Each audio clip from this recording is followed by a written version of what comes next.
Olá, estamos iniciando a série Barbacena Século XXI, um programa que discute as perspectivas da cidade para hoje e para o futuro. O nosso entrevistado de hoje é o professor Samir Carvalho Moisés, que é graduado pela Escola de Governo da Fundação João Pinheiro e é o atual secretário de Planejamento e Gestão. Secretário, Barbacena passa a viver, a partir de agora, uma nova perspectiva na sua administração pública com o lançamento do programa Barbacena Século XXI. Eu gostaria que o senhor fizesse um balanço de como é essa nova proposta de governo e gostaria de saber também se é possível governar a cidade com a realidade atual, com as demandas atuais e, ao mesmo tempo, pensar a cidade para os próximos 20 anos. É possível, sim, governar com todas essas demandas, começando pela sua última pergunta. A ideia do programa Barbacena Século XXI é fazer com que o cidadão se sinta de fato inserido no século XXI. A gente já chegou no século XXI faz 13 anos, mas infelizmente a administração pública municipal ainda está no século XX. A gente já identificou, inclusive, alguns setores da administração pública municipal que ainda estão na primeira metade do século XX, ainda que precisam ser modernizados.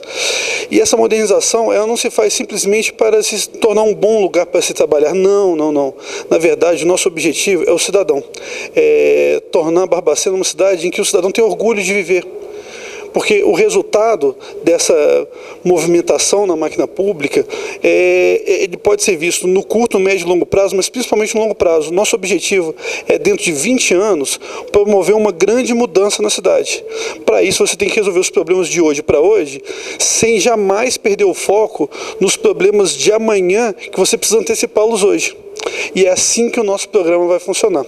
Os problemas de hoje para hoje, todo mundo faz, e é a rotina de todo mundo, vai continuar, cada secretário vai continuar desenvolvendo as suas funções da maneira como já faz. Agora, os problemas de hoje para amanhã entram na nossa carteira de projetos estruturadores. Por que eles se chamam estruturadores? Eles se chamam estruturadores porque eles vão mudar a estrutura de desenvolvimento da cidade. Seja na parte de urbanismo, na parte cultural, seja sobre a esfera da saúde, educação, administração, arrecadação, todas elas você precisa fazer uma mudança. Então você tem determinados projetos elencados, que a partir de um estudo a gente identificou quais seriam esses principais projetos, e para cada um desses projetos o prefeito designa um gerente desse projeto. E esse gerente não necessariamente é o secretário da pasta, é até preferível que não seja, justamente por causa dos problemas de hoje que precisam ser resolvidos hoje. Os problemas de hoje eu vou trabalhando sempre com eles e tenho que resolver o tempo todo. Isso toma muito tempo da agenda do secretário. Em alguns casos, pode ser que o secretário seja o gerente do projeto, pode ser que sim, pode ser que não, não existe uma regra definida. O importante é que esse gerente, ele vai ser destacado pelo prefeito como gerente de um projeto estratégico, um projeto estruturante, que vai fazer, sobre a ótica daquele projeto, uma mudança de realidade e que vai promover, sim, um cenário muito mais positivo no horizonte de longo prazo. O senhor poderia descrever esses pontos estruturadores, quais seriam eles, para que o nosso telespectador consiga entender o foco específico de cada ação para essa modernização da administração pública? Bom, os nossos programas, nós elegemos 10 programas estruturadores. 2 deles voltados para a reestruturação da máquina pública e 8 deles voltados diretamente para o cidadão. Por que a gente precisa de 2 para a modernização da máquina pública? Porque esses 2 vão ser 2 pilares, eles vão dar suporte para os demais. Eu preciso melhorar a minha estrutura administrativa, eu preciso melhorar a minha estrutura de arrecadação, eu preciso dar esse suporte para que eu consiga, de maneira séria, de maneira profissional, fazer com que o cidadão tenha os benefícios nos demais 8. Então, a gente tem um voltado para a gestão, cujo foco está nas pessoas e nos processos e na qualidade do gasto, em especial nas pessoas, porque todas as organizações elas só mudam com as pessoas que as compõem. Então a gente precisa profissionalizar a máquina pública, capacitar, valorizar o servidor, fazer com que ele crie soluções, porque a solução não está na cabeça de 1, de 2 ou de 3 pessoas. Toda a estrutura vai criando soluções para os nossos problemas e a gente precisa modernizar a nossa estrutura de arrecadação, o que não significa tributar mais. O que não significa tributar mais necessariamente. porque hoje a população brasileira já paga uma carga tributária altíssima. Você só precisa melhorar a sua estrutura de arrecadação, transformar a sua estrutura de arrecadação mais eficiente. Seria racionalizar mais o uso. Você vai trabalhar a receita de um lado, até porque a nossa situação fiscal está extremamente precária, e trabalhar a despesa do outro lado.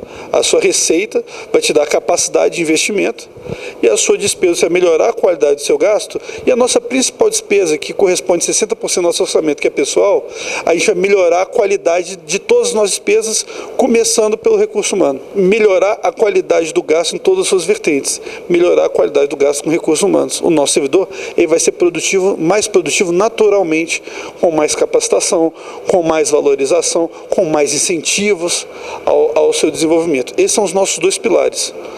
Partindo desses nossos dois pilares, nós temos outros 8 projetos.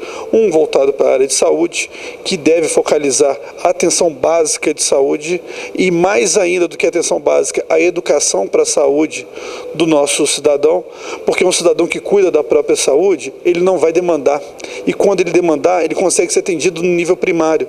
O nível secundário de saúde, a média e alta complexidade, elas custam muito caro para a administração pública. E o que acontece é que o governo todos os governos começam a gastar muito com o tratamento de doenças e perdem o foco da saúde. Eu quero um cidadão saudável, eu não quero um cidadão sendo curado o tempo todo. Eu quero um cidadão que viva muito tempo. E a gente economiza dessa forma e melhora a qualidade da saúde de modo geral. A educação, na educação, o nosso foco está muito na infraestrutura das nossas escolas. Barbacena hoje tem alguns dos professores mais bem remunerados do Estado, o que não significa que estão sendo bem valorizados, mas a valorização desses professores vem no escopo do choque de gestão, que faz parte da valorização dos servidores como um todo, dos incentivos. A gente está tentando, na parte da educação, dar melhores condições de infraestrutura para o trabalho dos professores e, o mais importante, para os alunos estudarem. O senhor colocou 2 pontos que são cruciais na administração pública e nas demandas do público hoje em Barbacena. Agora, quais são os outros estruturadores que precisam ser sim, vamos lá. Por exemplo, a gente tem uma linha de saneamento básico que envolve as 4 vertentes de saneamento, que são resíduos, que é o nosso lixo de todo dia, abastecimento de água, que a gente teve um problema recente muito grande, o esgotamento sanitário e a nossa drenagem, para não termos pontos de alagamento, para água por escoar. E esses 4 pontos são extremamente ligados ao meio ambiente. Nós vamos tratar todos num só escopo, cuidar da nossa nascente do Rio das Mortes, porque ele é a nossa fonte de abastecimento pelos próximos anos. Além do saneamento, a gente vai trabalhar a mobilidade urbana, apesar de Barbacena não ser uma cidade do tamanho de uma grande metrópole como São Paulo ou Rio de Janeiro, a gente tem sérios problemas de trânsito e os nossos investimentos para o trânsito, para a melhoria da qualidade das nossas vias, vão ser focalizados mais do que na melhoria da qualidade das vias, que também vão ser atendidas, mas principalmente na resolução de problemas estruturais de trânsito que a gente tem hoje e que a gente virá a ter de acordo com o nosso crescimento populacional. Vamos dar muita atenção no resgate da cultura e da história de Barbacena, que é uma história riquíssima, uma cultura riquíssima. Cheguei aqui há pouco tempo, mas estou cada vez mais apaixonado com essa cidade.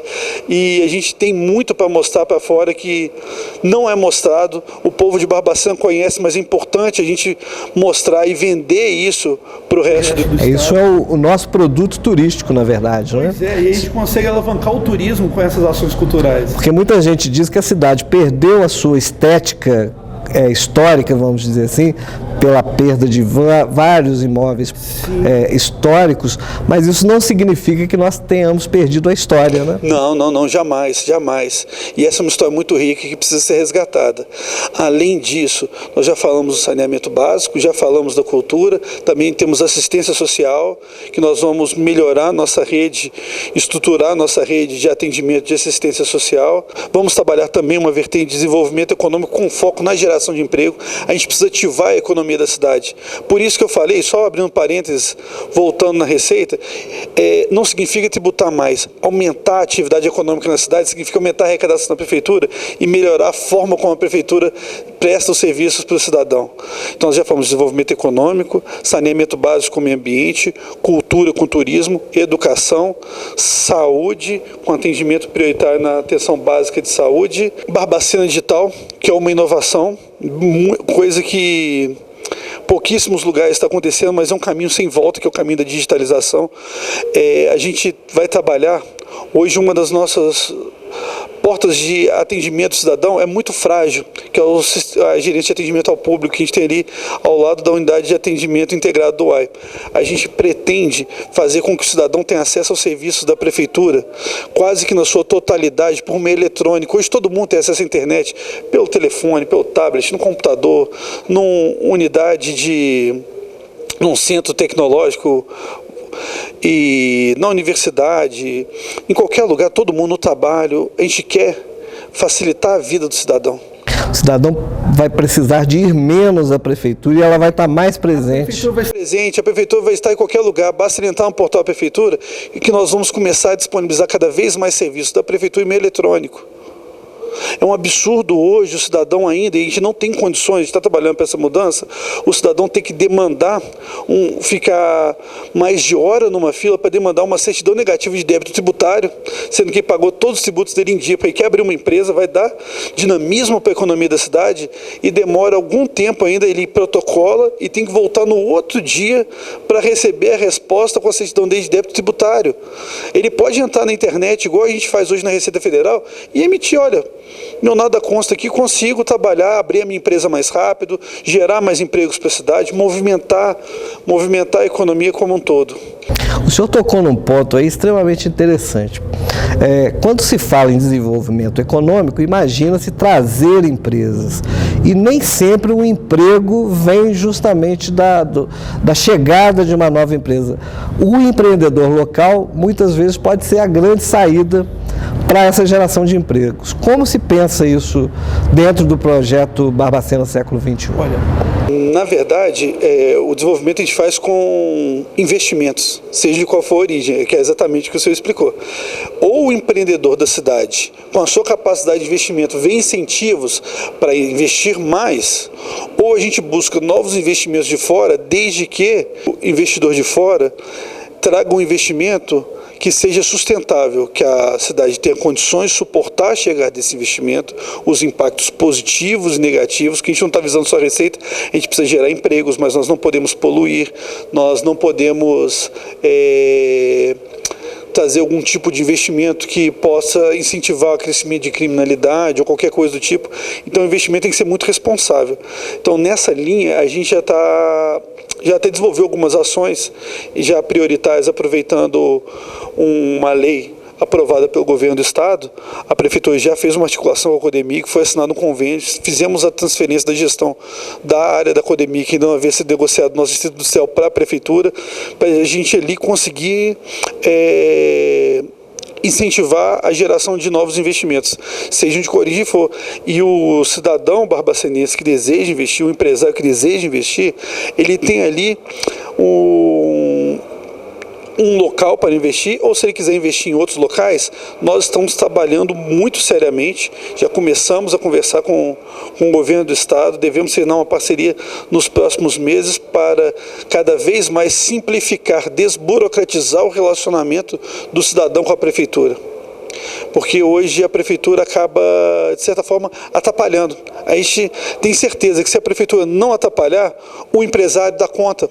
E ele empreende, ele gera empregos e movimenta a nossa economia. A prefeitura tem que ter um papel, talvez, mais fomentador do que necessariamente o protagonista. Exatamente. O empresário sabe o que ele quer fazer. O empresário sabe onde ele quer gastar. Ele sabe qual é o negócio dele. Ele só precisa ter os instrumentos. Ele precisa ter uma prefeitura que simplifique para ele conseguir obter um alvará, para ele fazer uma construção, que simplifique a regularização dele, que facilite o relacionamento dele com a junta comercial. O empresário ele é capaz de protagonizar.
A gente vê que para se chegar a essas conclusões foi feito um levantamento e uma autocrítica realmente da situação da própria gestão pública municipal frente aos enormes problemas e demandas que a comunidade tem. Né? Então a prefeitura hoje não tem medo de assumir que tem falhas realmente grandes que precisam ser sanadas, mas ao mesmo tempo a busca dessas soluções não é tão imediata, ela precisa de ser construída. Eu queria que o senhor falasse sobre a construção dessas soluções e, se possível, se há uma possibilidade de indicar há quanto tempo nós teremos para perceber isso. O primeiro passo para você mudar é você entender que você precisa mudar. E para você entender que você precisa mudar, você precisa olhar para você mesmo.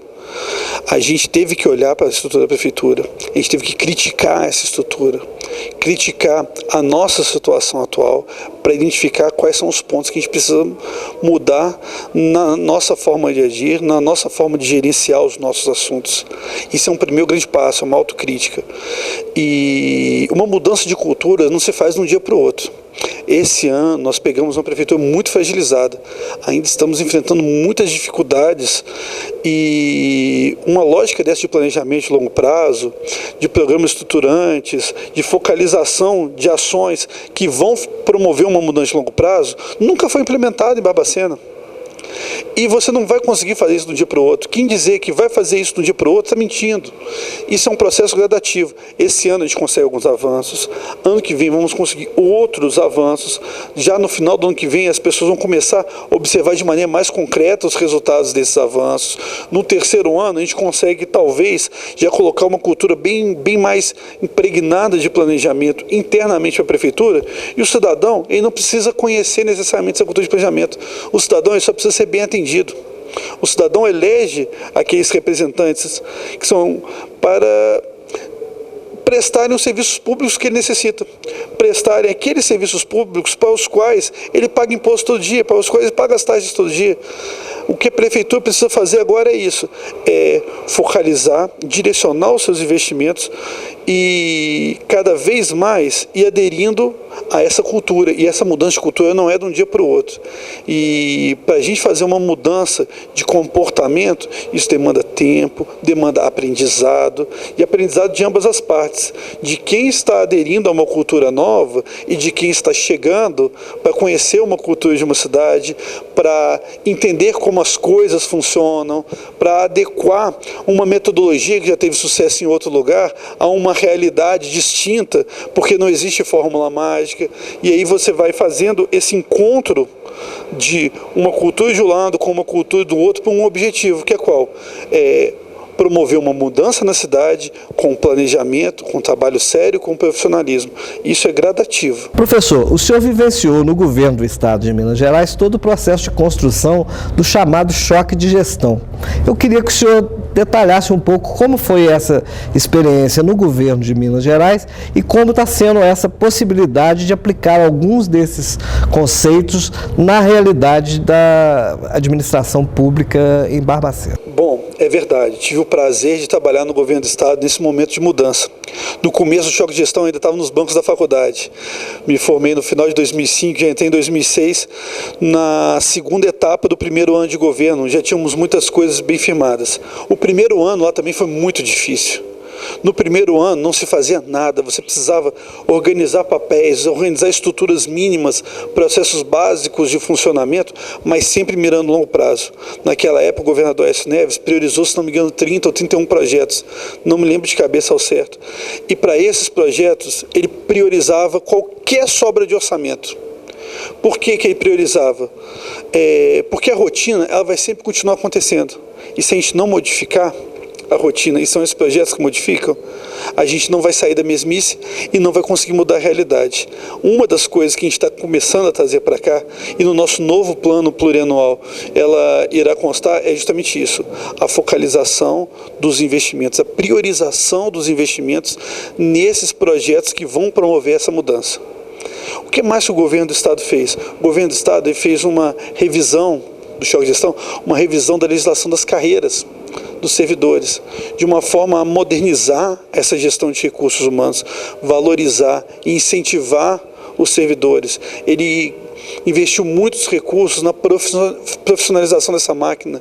Ele capacitou muito, pegou a turma que trabalha com compras, capacitou em compras, para criar formas de comprar melhor, de se contratar melhor e economizar para a máquina pública, capacitou bem a sua equipe de fiscalização, para fiscalizar de maneira adequada, sem punir o cidadão, e sim ganhando mais eficiência, evitando perda de recursos. Hoje, muitos dos nossos recursos hoje estão indo para outros municípios, simplesmente porque nós ainda não estamos com as ferramentas mais adequadas para garantir uma melhor distribuição desses recursos para o município de Barbacena.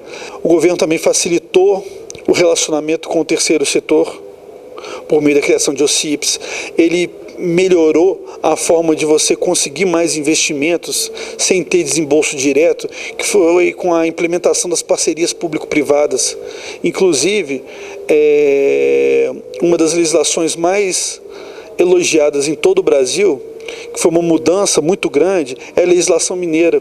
O modelo do governo federal, ele veio copiando um pouco da legislação mineira de parcerias público-privadas. O que é a parceria público-privada? É você chamar um empreendedor para investir em alguma coisa que vai atender o cidadão, que vai trazer retorno para ele, e que a prefeitura, ou o governo do estado, ou o governo federal, não tem condições de empreender todo aquele investimento naquele momento. Então você faz a licitação nos moldes da Lei 8666 e chama aquele empreendedor que vai ser chamado agora de parceiro, porque ele está sendo um parceiro do setor público para aquela ação específica, e a partir dessa parceria ele começa a desenvolver muitas ações. Toda empresa privada que todo cidadão trabalha, ela normalmente paga comissão para o vendedor, ou paga participação no lucro, ou participação nos resultados. Nada mais legítimo do que valorizar aquele servidor que trabalhou sério o ano inteiro e cumpriu as suas metas que foram estabelecidas com o pagamento de um prêmio de produtividade. E essa avaliação de desempenho e a valorização, o crescimento na carreira, com critérios de mérito que valorizem o trabalho mais do que o tempo também vai ser considerado, mas valorizando principalmente o trabalho desempenhado por aquele servidor como critério para que ele tenha progressões e promoções ao longo da carreira dele. Então isso é interessante, que envolve realmente o servidor nessa luta pela melhoria. Não fazer nada. E a comunidade, como que o cidadão barbacenense vai poder participar dessa construção? Como ele vai ser ouvido? Olha, vamos lá, o cidadão tem várias instâncias de participação. Uma delas, que é muito legítima e que acontece, eu percebi que aqui em Barbacena também acontece muito, são as audiências públicas. Geralmente elas são organizadas pela Câmara Municipal. O nosso plano plurianual com essas propostas, ele estará sujeito e deve ser sujeitado a questionamentos, a sugestões de melhoria, porque isso não é algo que vem de cima para baixo ou de baixo para cima, é algo que é construído em conjunto. Nessas audiências públicas, nós também possuímos as instâncias formais de participação popular, que são os conselhos de políticas públicas, cada uma da sua área, existe conselho de saúde, conselho de educação, da criança e do adolescente, de assistência social. Naqueles locais, você tem a forma que a sociedade civil organizada participa. Existem as conferências de direitos que a gente também realiza. Há pouco tempo, agora, realizamos a Conferência das Cidades, em que o cidadão foi convidado a participar. Realizamos a Conferência da Cultura, a Conferência da Educação. Além disso, uma inovação que a gente está trazendo, que nem todos os municípios ainda possuem, é a Ouvidoria Geral do município de Barbacena. Apesar de estar vinculado à Secretaria de Planejamento, o prefeito ele foi muito feliz quando ele criou uma estrutura de ouvidoria em que o ouvidor ele tem mandato e autonomia gerencial nas suas ações. Ele tem um suporte administrativo, mas autonomia técnica. O ouvidor ele vai ser sabatinado pela Câmara Municipal, e após sabatinado estamos montando a estrutura para abrir essa ouvidoria. Nós vamos abrir as portas da ouvidoria para o cidadão fiscalizar e cobrar e apontar aonde que ele quer que a prefeitura melhore. E já tem um tempo para que essa ouvidoria realmente esteja ativa? Acabamos de regulamentar por meio da lei delegada. Vamos fazer um decreto detalhando mais como que essa ouvidoria vai funcionar, e você vai ter canais por telefone, pela internet, presenciais, e a ouvidoria está dividida em ouvidorias temáticas de saúde, de educação, da guarda municipal, de meio ambiente. A gente fez uma subdivisão temática da ouvidoria justamente para o cidadão ser bem atendido. Toda demanda que chegar para a ouvidoria, nós temos a obrigação de encaminhá-la e dar uma resposta adequada ao cidadão. Não é simplesmente dar uma resposta, é dar uma resposta com encaminhamento de uma solução para aquele problema apontado. E essa ouvidoria ainda não foi aberta, porque nós não estamos ainda em condições de dar as respostas no tempo adequado. Vamos abrir dentro dos próximos meses, ainda este ano nós vamos abrir a ouvidoria para o cidadão apontar aonde que ele precisa ser mais bem atendido, para ele apresentar elogios, para ele apresentar denúncias, críticas, sugestões, enfim, um espaço em que a prefeitura vai ouvir o que o cidadão quer falar. Tudo isso colocado dá uma perspectiva de melhoria, de aprimoramento do serviço público de uma forma geral, mas há uma urgência, há uma ânsia do cidadão em ver soluções imediatas. Os buracos nas ruas, as escolas com prédios precários, a saúde com dificuldades de dar vazão a tanta demanda. Qual é, a curto prazo, a ação que o governo está implementando para que haja a sensação de que não vai ficar como está para sempre? A curto prazo, a gente está fazendo aquilo que é possível dentro da nossa restrição fiscal. Nós temos pouca disponibilidade de recursos e estamos vendo aquelas ações que realmente são emergenciais. Porque se a gente voltar os nossos olhos somente para os nossos problemas de curto prazo, aqui estão batendo a nossa porta, a gente jamais vai chegar numa situação em que a gente vai ter uma mudança de longo prazo. Vai entrar ano e vai sair ano, e eu vou sempre ter que fazer uma operação tapa-buraco, eu vou sempre ter que aumentar a capacidade do meu hospital para fazer atendimento de média complexidade. No curto prazo, nós estamos resolvendo um e outro gargalos são bem pontuais, como por exemplo a questão das escolas, os prédios que abrigavam as escolas, que hoje estão embarcados no programa Escola Legal, estavam em condições extremamente precárias. Você tinha um telhado de amianto que é proibido com um mofo no teto para o aluno assistir a aula. Você tinha fios soltos pela escola, problemas de infiltração, vazamentos, em condições que, inclusive, não foram aprovadas pela Vigilância Sanitária Municipal, onde a ocupação de um dos prédios, que é o prédio da Escola Briga Renault. Esses problemas de curto prazo, nós já estamos atuando neles, porque eles são emergentes.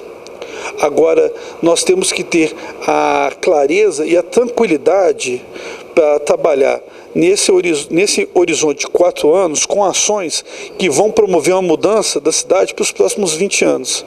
E aí, então, que os resultados vão aparecendo para o cidadão e o cidadão vai entendendo que de fato é um trabalho sério.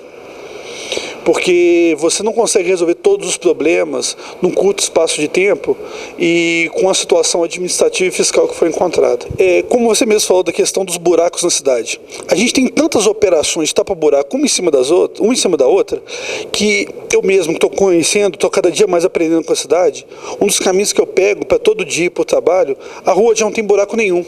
Mas foram tantas operações de tapa-buraco, ela está tão remendada, que é como se nenhuma delas valesse nada. Você vai andando com o carro que como se tivesse muitos buracos. Quem anda de moto é como se estivesse brincando de motocross na rua. E a rua está toda pavimentada, mas toda remendada. É aquilo que um professor meu ensinou na época de faculdade. Eram 2 vizinhos, veio uma chuva forte e destelhou a casa dos 2, começou a dar um monte de goteira. Um dos vizinhos, que era um pouco menos preocupado com o futuro, para não chamar ele de preguiçoso, começou a colocar um balde aqui, uma bacia ali, um outro balde ali. Quando o balde enchia, ele colocava uma canequinha, pegava o balde, jogava água fora, voltava com o balde, e a casa dele foi ficando cheia de baldes.